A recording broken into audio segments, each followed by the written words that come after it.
Salut voyageurs égarés, bienvenue sur ce nouveau numéro des dossiers pop. Avec l'arrivée de l'annonce officielle de la sortie de Leatherface au mois d'octobre, on s'est dit qu'il fallait vous faire un petit récapitulatif de la saga Massacre à la tronçonneuse pour que vous puissiez être opérationnel lors de la sortie de ce nouvel opus. Qu'est-ce que Massacre à la tronçonneuse ? Avant que ce soit un film réalisé par Tobe Hooper en 1974, Massacre à la tronçonneuse est en partie une histoire vraie. Edward Theodore Gain, dit Ed Gein, est un tueur en série américain né en août 1906. Celui-ci vivant dans le Wisconsin est élevé par ses deux parents dont un père alcoolique et une mère dominatrice profondément ancrée dans la religion chrétienne. Ed sera donc un enfant très reclus sur lui-même et vivant dans une ferme peu rentable avec une mère beaucoup trop possessive. C'est en 1944 que les choses commencent à devenir étranges avec la mort de son frère Henry dans un incendie de forêt qui s'avère être le premier meurtre de Ed car sur le corps sera retrouvé l'impact d'un coup de fusil. Suite au décès de sa maman, l'année suivante, Ed se prit d'affection sur le livre d'anatomie humaine et sur les camps de concentration nazis.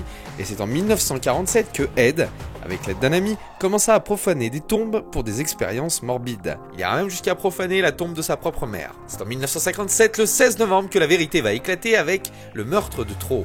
Suite à son arrestation, les enquêteurs vont trouver l'impensable avec des cadavres pendus dans sa grange, des morceaux de corps congelés prêts à être mangés et bien d'autres choses encore. D'autres disparitions furent signalées dans les années qui ont précédé son arrestation, et la police découvrit à chaque fois que c'était Ed Gein le responsable. Pour plus d'infos sur cette histoire, vous avez tous les liens dans la description. Massacre à la tronçonneuse ne fut donc pas le premier film à s'être inspiré de l'histoire de Ed Gein. L'un des premiers films à s'être inspiré de ces faits divers était Psychose de Alfred Hitchcock en 1960. Le film Massacre à la tronçonneuse retrace la folie meurtrière d'une famille complètement psychotique qui pendant des années assassinait de jeunes étudiants pour les consommer. Le surnom Leatherface lui est attribué à cause d'une manie de Ed Gein.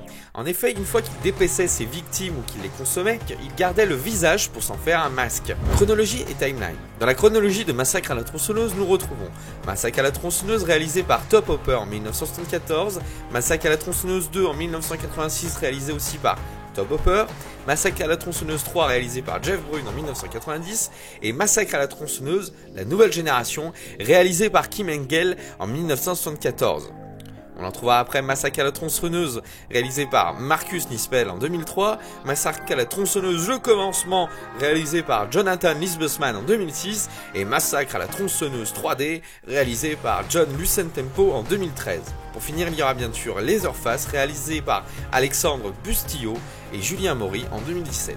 Quant à la timeline de l'histoire, c'est un petit peu différent. En premier lieu, on retrouvera donc Leatherface, le préquel de Massacre à la tronçonneuse de 1974, Massacre à la tronçonneuse en 1974, Massacre à la tronçonneuse 3D qui est la suite officielle et originale de l'édition de 1974, Massacre à la tronçonneuse 2, 3 et Massacre à la tronçonneuse, la nouvelle génération.